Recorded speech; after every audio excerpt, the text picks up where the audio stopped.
り解説。有名俳優なし、豪華セットなし、それでも興行収入爆発の低予算映画重戦。皆さんこんにちは。レイムとマリサのゆっくりしていってね。マリサ、今日の話は？おう、レイム。今日は低予算なのに超メガヒットした映画についてだぜ。映画って、作るのにすごくお金がかかるイメージだろ？すごくかかるイメージ。だろ？でもな、驚くほど低予算なのに、世界中で大ヒットした映画があるんだぜ。有名俳優も豪華セットもなしで、アイデアと工夫で勝負した作品たちなのさ。そんな映画があるんだ。すごい、知りたい。だろ？ってことで、今回は有名俳優なし、豪華セットなし、それでも興行収入爆発の低予算映画10選と題して、驚異の作品をランキングで紹介していくぜ。ゆっくりしていってね。わあ、楽しみ。どんな映画かな？第10位、エル・マリアッチ。1992年。制作費、$7000。さあ、ランキング発表だぜ。第10位は、ロバート・ロドリゲス監督のデビュー作エル・マリアッチ。驚くなよ。制作費はたったの約$7000だ。$7000。普通の映画と比べたら信じられないくらい少ないわ。本当にそんな予算で映画が作れるの？本当なんだぜ。しかも、この超低予算で約$200万、制作費の約280倍もの興行収入を稼ぎ出した、低予算映画の伝説の始まりと言える作品だぜ。280倍。すごいわね。どうしてそんなに低予算で、しかもヒットさせることができたの？監督のロバート・ロドリゲスに、とにかくお金がなかったからだ。彼は映画制作資金のため、なんと自分自身で知見のアルバイトをしたんだぜ。その資金で脚本、監督、撮影、編集のほとんどを一人でやったんだ。自分の体で資金を。すごい情熱ね。キャストやスタッフは？ほとんどが監督の友人や、撮影地のメキシコの地元住民なんだ。キャラもほぼなしの協力体制だぜ。機材も工夫の塊で、移動撮影には車椅子を使ったり、照明は安価なランプ、血のりも自家製だったらしい。お金がないなら知恵で勝負。まさに DIY 精神ね。どんなお話なの？内容は、ギターケースに武器を隠した殺し屋と間違われた、流れ者のマリアッチ、楽団員のアクション劇だぜ。低予算を感じさせないスタイリッシュさとユーモアが特徴だな。もともとはビデオ市場向けだったが、出来の良さから大手映画会社の目に留まり、全米公開が決定したんだ。才能と工夫があれば、予算が少なくても大きなチャンスをつかめるってことね。その通り、エル・マリアッチの成功が、ロドリゲス監督の後のキャリアを切り開いた。情熱とアイデア、周りの協力があれば素晴らしい作品は生み出せる。それを証明した記念碑的な一本だぜ。第9位、ピンクフラミンゴ。1972年。制作費、$10,000。続いて第9位。これは好き嫌いがはっきり分かれるかもしれないが、低予算映画の歴史を語る上では外せない一本。ピンクフラミンゴだ。制作費は約$10,000。ピンクフラミンゴ。なんだか可愛らしいタイトルだけど、マリサのその言い方だと、ちょっと変わった映画なのかしら？制作費$10,000もすごいわね。変わった、なんてもんじゃないぜ。これは映画史上最も悪名高いカルト映画の一つと言われてるんだ。制作費$10,000に対して、興行収入は約$600万。なんと600倍だぜ。600倍。$10,000が$600万に。でも、悪名高いってどういうこと？そんなにヒットしたなら、名作なんじゃないの？そこがこの映画のミソなんだぜ。監督のジョン・ウォーターズは悪趣味の帝王なんて呼ばれていてな。この映画は、当時としてはあまりにも過激で、下品で、常識外れな内容だったんだ。まともな神経じゃ見られないシーンの連続だぜ。ひえー。なんだか聞いているだけで不安になってきたわ。そんな映画がどうしてヒットしたの？まさにその過激さと悪趣味さが逆に話題を呼んだんだ。特に深夜上映、いわゆるミッドナイトムービーとして人気に火がついたんだぜ。口コミでヤバい映画があるって噂が広がって、怖いもの見たさの観客が劇場に押し寄せたんだ。なるほど。普通じゃないからこそ、逆に人の好奇心を刺激したわけね。内容が気になるような、怖いような。主演はジョン・ウォーターズ監督の名優で、ドラァグクイーンのディバイン、彼女、彼の強烈なキャラクターも、この映画のカルト的人気を支える大きな要因になったんだ。あまりにも有名すぎる衝撃的なラストシーンもあってだな。まあ、ここでは言えないが。想像にお任せするわ。でも、内容はどうあれ、たった1万ドルの予算でそれだけの話題と興行収入を生み出したのは、確かにすごいことね。そうだろ？万人受けする映画ではないが、そのぶっ飛んだ個性とインパクトで、低予算ながら映画史にその名を刻んだ。まさに唯一無二の存在なんだ。見るなら自己責任で頼むぜ。第8位、スーパーサイズミー。2004年。制作費、6万5000ドル。続いて第8位は、異色のドキュメンタリー映画スーパーサイズミーだ。監督主演はモーガン・スパーロック。制作費は約6万5000ドルだぜ。ドキュメンタリーもランクインするのね。スーパーサイズミー。タイトルからして気になるけど、どんな内容なの？監督自身が体を張った実験の記録だ。ズバリ、1ヶ月間、3食すべてマクドナルドの商品だけを食べ続けたら、体はどうなるかを検証したんだぜ。1ヶ月も、しかもスーパーサイズでしょ？そんなの体に悪いに決まってるじゃない。まさにそうだ。医師の監視下で行われたが、結果は悲惨だったぜ。たった1ヶ月で体重は約11キロ増。肝臓の数値は悪化。精神的にも不安定になるなど、健康状態がみるみる悪化していったんだ。うわぁ。想像以上ね。でも、なんでそんな無茶な実験を？きっかけは、肥満でマクドナルドを訴えた裁判で、企業側が自社製品と肥満の因果関係は、証明されていないと主張したことらしい。それに疑問を持った監督が、自分の体で証明しようとしたんだ。なるほど、問題提起の意味があったのね。それで、映画はヒットしたの？大ヒットだ。制作費約6万5000ドルに対し、興行収入は約2200万ドル。なんと330倍以上。この映画の反響は大きく、後にマクドナルドはアメリカでのスーパーサイズメニューを廃止したんだぜ。体を張った告発が大企業を動かしたなんてすごいわ。ドキュメンタリーでも大きなインパクトを与えられるのね。そうだぜ。センセーショナルな内容と社会的なメッセージ性が多くの関心を集め、低予算ドキュメンタリーとしては異例の大ヒットになった。カメラ一つで社会を動かせることを示した作品だな。第7位、ハロウィン。1978年。制作費、30万ドル。さあ、どんどん行くぜ。第7位は、ホラー映画の金字塔。1978年公開のハロウィンだ。この映画の制作費は30万ドル。日本円で約4500万円なのぜ。今までの映画に比べたら、ちょっと金額が上がったね。でも、ホラー映画で金字塔って言われるくらい有名なのに、意外と低予算なんだね。そうなんだ。現代ホラーに多大な影響を与えた作品でありながら、ハリウッド大作と比べれば圧倒的に低予算で作られた映画なのぜ。監督はジョン・カーペンター。彼は監督だけでなく、音楽も担当してるんだ。監督が音楽も。どんな映画なの？物語は、精神病院から脱走した殺人鬼マイケル・マイヤーズが、ふるさとの町に戻り、ハロウィンの夜に人々を襲うっていうシンプルなものだ。主演は当時新人だったジェイミー・リー・カーティス。この映画で絶叫クイーンとして注目を集めたんだぜ。脱走した殺人鬼がハロウィンの夜に。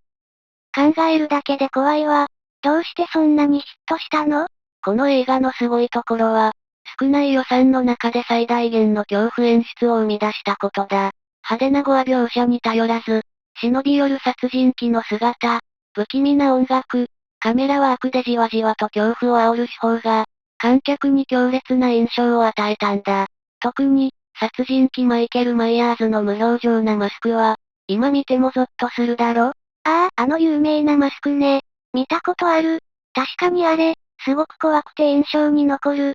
低予算なのに、アイデアでこんなに怖い演出ができるなんて、本当にすごい。だろ？この成功が、その後の低予算スラッシャーホラーブームの火付け役となったんだ。13日の金曜日とかエルム街の悪夢なんかも、このハロウィンの影響を強く受けてるのぜ。まさに、低予算でもアイデア次第でジャンルを確立できることを証明した、歴史的な作品なのさ。第6位、ナポレオンダイナマイト、2004年、制作費、40万ドル。第6位は、独特の世界観でカルト的人気を誇るコメディナポレオンダイナマイト。2004年公開、制作費は約40万ドルだ。ナポレオンダイナマイト？強そうな名前だけどコメディなのね。制作費40万ドルで、どれくらいヒットしたの？制作費40万ドルに対し、興行収入は約4600万ドル。115倍以上だ。有名スターなしのインディーズ映画としては大成功だな。115倍、すごい。でもカルト的人気ってことは、変わった映画？どんな話？舞台はアイダホの田舎町。主人公は社交性ゼロで奇妙な言動の冴えない高校生ナポレオン。彼の退屈な日常と風変わりな周囲の人々。親友の生徒会長選挙なんかを描いた脱力系コメディだ。冴えない高校生の日常。それでなぜヒットしたの？派手さはないんでしょ？ないぜ。魅力はそのオフビートでシュールなユーモア。セリフ回しやキャラの行動が、ツボにはまる人にはたまらない面白さなんだ。口コミでじわじわ人気が広がったんだぜ。わかる人にはわかる系の面白さなのね。主人公はどんな感じ？演じたジョン・ヘダーはこの役で有名になった。アフロヘアにメガネ、半開きの口元が特徴で、絶妙な気も可愛さが観客を掴んだ。クライマックスのダンスシーンは必見だぜ。キャラの魅力が大きいのね。低予算ならではの工夫は？まさに手作り感、インディーズ精神あふれる作品だ。監督自身の経験が元になっている。その独特な空気感とオリジナリティが、大手スタジオのコメディに飽きた観客に新鮮だったんだろうな。大きな事件はないけど妙に心に残る。そんな感じかしら。見てみたいわ。そうだろ。一度ハマると癖になるスルメのような映画だ。低予算でもアイデアと個性で勝負できることを証明した、インディーズコメディの傑作だぜ。第5位、マッドマックス、1979年、制作費、35万ドル。さあ、どんどん行くぜ。第5位は、映画史に残るバイオレンスアクションの金字塔、ジョージ・ミラー監督のマッドマックスだ。1979年の作品で、制作費はわずか約35万ドル。マッドマックス、聞いたことあるわ。すごく有名なアクション映画よね。制作費35万ドルって、あの迫力からすると信じられないくらい少ないわね。そうだろ？でもこの35万ドルが、なんと世界で約1億ドルの興行収入を叩き出したんだ。単純計算で約285倍だぜ。オーストラリア映画としては、当時ギネスブックにも載るほどの大成功だったんだ。285倍。桁が違いすぎるわ。そんな低予算で、どうやってあの激しいカーチェイスとかアクションシーンを撮影できたの？そこがジョージ・ミラー監督の腕の見せ所だぜ。まず、主演には当時まだ無名だったメル・ギブソンを起用。そして、撮影は実際の行動を使って、かなり無許可でゲリラ的に行われたらしい。スタントも命がけの危険なものが多かったんだ。無許可で、今の時代じゃ考えられないわね。スタントも命がけって、映画の舞台が、近未来の荒廃したオーストラリアってのもポイントだな。荒野がメインだから、大掛かりなセットを作る必要もなかった。それに、登場する改造車やバイクも、廃車寸前のものをスタッフが手作りで改造したんだぜ。なるほど、設定自体が低予算につながった部分もあるのね。スタッフさんの努力もすごいわ。まさに DIY 精神の塊だぜ。ストーリーは、凶悪な暴走族に愛する妻と子を奪われた。元警官マックスが、復讐の鬼と化して壮絶な戦いを繰り広げるって内容だ。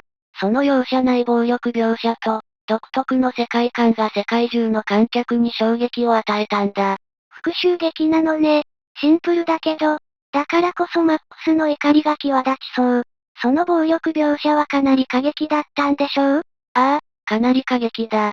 でもそれが、単なる暴力じゃなくて、文明が崩壊しかけた世界での法や正義とは何かを、問いかけるような深みも持っていたんだ。だからこそ、単なる B 級アクションで終わらず、カルト的な人気を博して、今も語り継がれる名作になったんだぜ。ただのアクション映画じゃない。深いテーマ性も持っていたのね。それが世界で評価された理由の一つかしら。その通り、このマッドマックスの成功は、後の多くのアクション映画や世紀末作品に、計り知れない影響を与えたんだ。低予算でも、アイデアと情熱、そして少しの無茶があれば、世界を驚かせる作品が作れるってことを証明した。まさに伝説の一本だぜ。第4位。そう。2004年。制作費。120万ドル。いよいよベスト4だぜ。第4位は、2000年代のホラー映画シーンに衝撃を与えた。この作品、ジェームズ・ワン監督のソー。2004年公開。制作費は約120万ドルだ。そう、知ってるわ。すごく怖くて、後味が悪いって有名な映画よね。制作費120万ドルって、これまでの中では少し高めだけど、それでもハリウッド大作と比べたら全然低いわね。そうだろ？だが、この120万ドルが、とんでもないリターンを生み出したんだぜ。興行収入はなんと全世界で約1億300万ドル。制作費の約85倍だ。低予算ホラーとしては破格の大ヒットだぜ。85倍。1億ドル超え？すごい。そんなにヒットした理由は何なの？やっぱり、噂通りすごく残酷な描写が受けたのかしら？残酷描写も話題になった要因の一つだが、それだけじゃないんだ。この映画の真髄は、練り込まれた脚本と、観客の予想を裏切る巧みなストーリーテリングにあるんだぜ。いわゆるシチュエーションスリラーの傑作だな。シチュエーションスリラー？どういうこと？物語は、見知らぬ二人の男が、古びたバスルームで目覚めるところから始まる。彼らは足首を鎖で繋がれていて、部屋の中央には死体。そして、猟奇殺人鬼ジグソーからのメッセージ。生き残りたければゲームをしろってな。へえ。設定からしてもう怖い。密室で、死体があって、ゲームを強制されるなんて、心理的にも追い詰められそうね。まさにその通り。直接的な語話描写も強烈だが、それ以上に、極限状態に置かれた人間のエゴや狂気を、炙り出す心理描写が秀逸なんだ。そして何より、ラストに待ち受ける、誰もが予想できない衝撃のどんでん返し。これが観客の度肝を抜いたんだぜ。どんでん返し、それは気になるわね。低予算で作るために、何か工夫はあったの？映画の大部分が、あの薄汚いバスルームっていう一つのセットで撮影されている。場所を限定することで、低予算化と同時に、息苦しいほどの閉塞感と緊張感を高める効果を生んでいるんだ。賢いやり方だろ？なるほど。一つの場所で物語を進めることで、予算を抑えつつ、恐怖演出にもつなげているわけね。考えられてるわ。この作品で、監督のジェームズ・ワンと脚本のリー・ワネルは一躍時の人になった。低予算でもアイデアと脚本の力で、世界中を震撼させるヒット作を生み出せると証明したんだぜ。若い才能が作り出したエポックメイキングな作品なのね。そうだ。この大成功を受けて、そうは次々と続編が作られる大人気シリーズになった。低予算ホラーの新たな潮流を作り出し、後の多くのスリラー映画に影響を与えた。まさに革命的な一本と言えるだろうな。第3位。ロッキー。1976年。制作費。100万ドル。ついにトップ3の発表だぜ。第3位は、映画史に燦然と輝く不朽の名作、シルベスター・スタローン主演脚本のロッキーだ。1976年公開、制作費は約100万ドル。ロッキー、これはもう超有名作じゃない。あのテーマ曲を聴くだけでテンションが上がるわ。制作費100万ドルって、意外と少ないのね。そうなんだ。だが、この100万ドルが、世界中で約2億2500万ドルの興行収入を叩き出した。なんと225倍だぜ。そして何より、アカデミー賞で作品賞、監督賞、編集賞の3部門を受賞したんだ。225倍も、しかもアカデミー作品賞。低予算映画がそんな快挙を成し遂げたなんて、本当にすごいのね。一体どんな魔法を使ったのかしら？魔法じゃない、情熱と才能だぜ。この映画は、当時まだ無名だったシルベスター・スタローン自身が脚本を書き上げ、主演を熱望して映画化にこぎつけたんだ。彼の人生そのものが、映画の主人公ロッキー・バルボアの姿と重なるんだよな。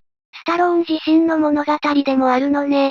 ロッキーって、売れないボクサーがチャンスをつかんで世界チャンピオンに挑む話よね。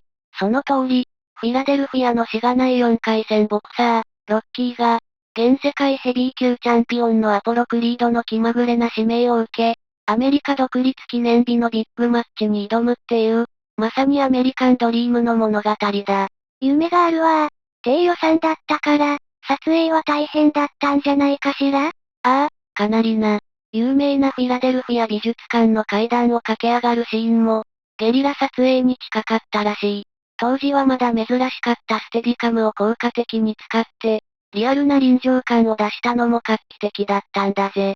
あの有名な階段シーンも、そんな裏話があったのね。音楽も素晴らしいわよね。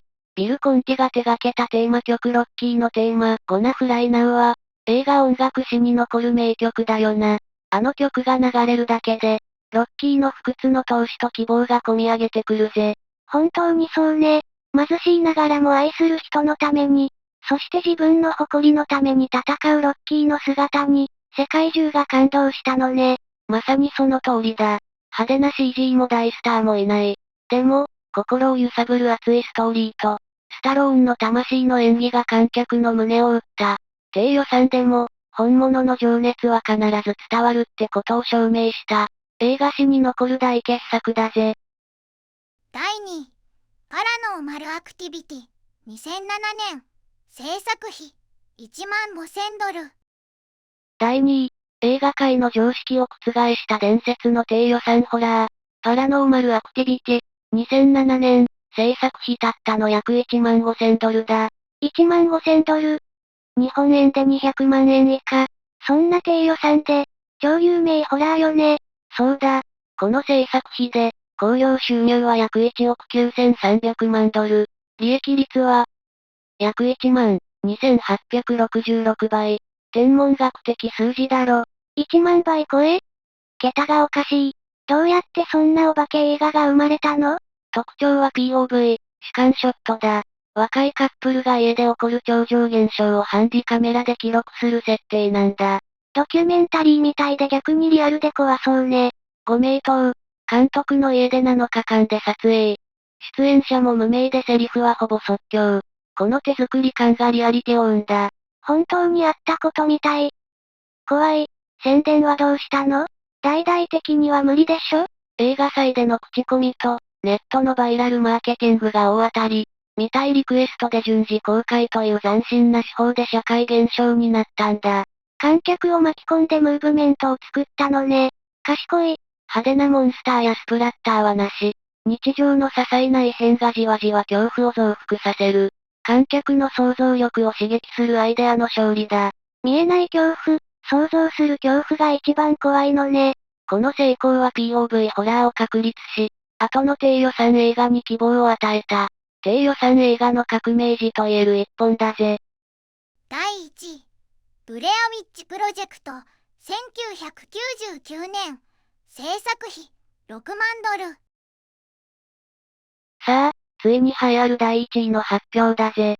低予算映画の歴史を変え、世界中を震撼させた伝説のホラー、ダニエル・マイリック&エブアルド・サンチェス監督のブレアウィッチプロジェクト、1999年公開、制作費は約$60,000だ。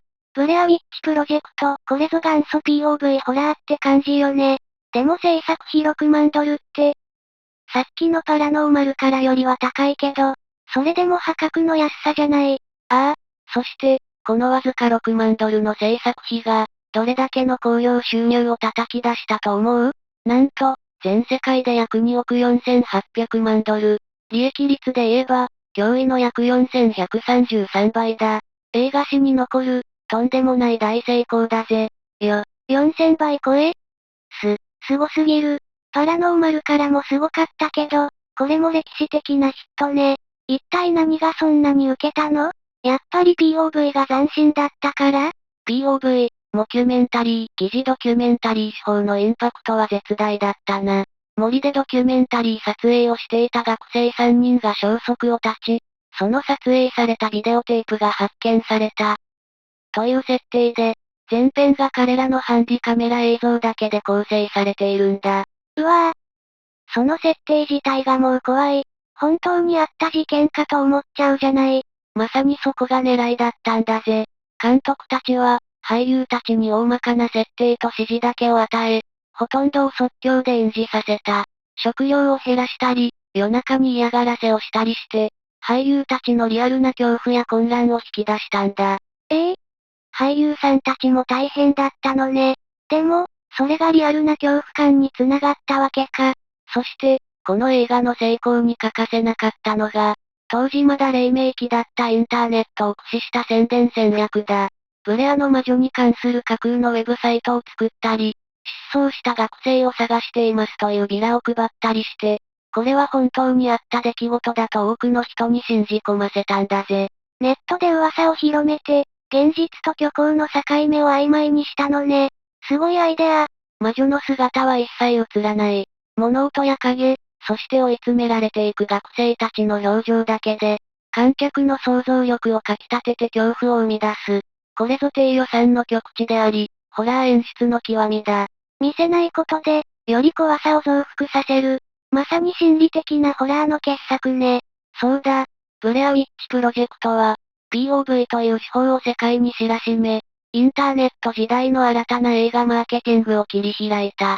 低予算でもアイデアと戦略次第で世界的なヒットを生み出せることを証明した、まさに映画史の金字塔だぜ。まとめ。さて、低予算で大ヒットした映画ランキング、どうだった？ 6 万ドルや1万5000ドルなんていう、信じられない制作費の作品が、世界中で何億ドルも稼ぎ出したんだから驚きだよな。本当にびっくりしたわ。